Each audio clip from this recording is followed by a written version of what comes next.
Hi, I'm Michael Yardney, and today I'd like to talk to you about a couple of statistics that now put the final nail in the coffin of the property doomsayers. See, 2012 may be a distant memory to some, but I recently reviewed some newspaper headlines. Well, only newspapers of 12 months ago, and it revealed we were a pretty sombre lot back then.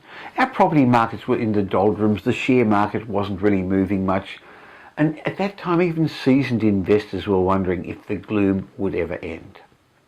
The pessimists were having a field day. At the same time, the doomsayers, they had a multitude of things to worry about. China was slowing down, commodity prices were collapsing, we were being told that our mining boom was coming to an end. Remember that? At the same time, the United States economy was in trouble, the European economy was a basket case, and there were even concerns the world banking system may collapse. This was only 12 months ago. And as they've done for the last few years, all those overseas, and there was a couple of local property pessimists, again, enjoyed rubbing our noses into our high house prices, and they were forecasting property prices would drop by 15-20%, and some said even more. Well, the doomsayers got it wrong, didn't they? But looking back with the benefit of hindsight, 2012 was a pretty good year for some investors. The world didn't end, the share market recovered well, and our property markets turned the corner in the middle of last year. But it wasn't a good year for everybody. While all that action was going on, there were two types of property investors who didn't do well. Number one, the nervous Nellies, who were sitting on the sideline waiting for somebody to ring the bell and say the property market had bottomed. They've since missed out on the strong capital growth that occurred in many property markets since the middle of last year. The other group that got into trouble, I guess, last year that didn't do well were victims of the get-rich-quick crew and the property spookers.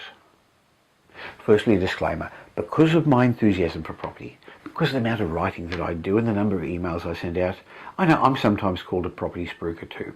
But remember, I've got no properties for sale, and I never have had.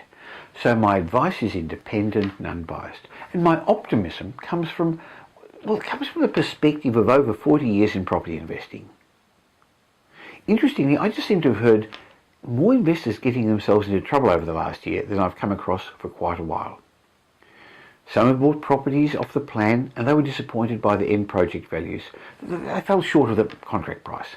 Others bought house and land packages in what they were told was affordable suburbs. They bought from developers or marketing companies only to find a vast oversupply of properties at the time when they settled, and that the valuations on their properties didn't live up to their expectations.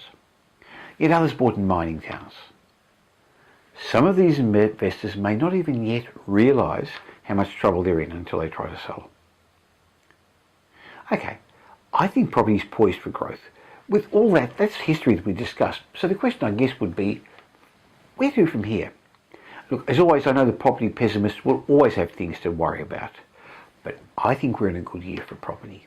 I think we're going to have a great year this year because we've got a stable economy, a good strong local economy, low unemployment, low inflation, low interest rates, and all that stimulating confidence, consumer confidence and business confidence. At the same time, we've got strong immigration, rising rents, and generally a low level of supply of property. Our household budgets are robust, and there's rivers of money flowing into the self-managed super funds, much of it looking for a home in brick and mortar. Okay, so what's this final nail in the doomsayer's coffin I was talking about? Well, over the last couple of weeks, there's been a number of leading indicators that have made me feel even more confident about 2013. Because what these do, as a leading indicator, they happen before the markets improve, before property values become stronger. One big one is consumer confidence rising again in March. Once a month, Westpac Bank and the Melbourne Institute report consumer confidence, and this time it rose a further 2%. The current level of consumer confidence is now about 10% above the long-term averages. It's risen about 17% since April last year. In time, this is going to translate to increasing sales in all areas of our economy, and including in the real estate markets. The next nail in the coffin of the doomsayers is strong jobs growth. Our unemployment rates have remained much the same, around 5.4%. But last month, payrolls rose by 71,500 in February. That's the biggest jump of new payrolls, some of them part-time, some of them full-time, for about 12 years. And the Reserve Bank last week also confirmed that the property market's turned. So it's not all the commercial organisations, but Reserve Bank Governor Glen Stevens said our property market's turned last year. Now that's something we on the ground have known for quite some time, and the Assistant Governor, Christopher Kent, suggested construction of houses and apartments would pick up in 2013 and 14 and play some role in helping support the gradual economy. And finally, finance approvals in Australia's housing finance market have increased. In value terms, they rose about 2.4% in January, and this is driven in particular by investors responding to the lower interest rates. So in summary, the bottom is now passed. While some of our markets were offering fantastic opportunities, the lack of confidence last year held back many would-be home buyers and property investors.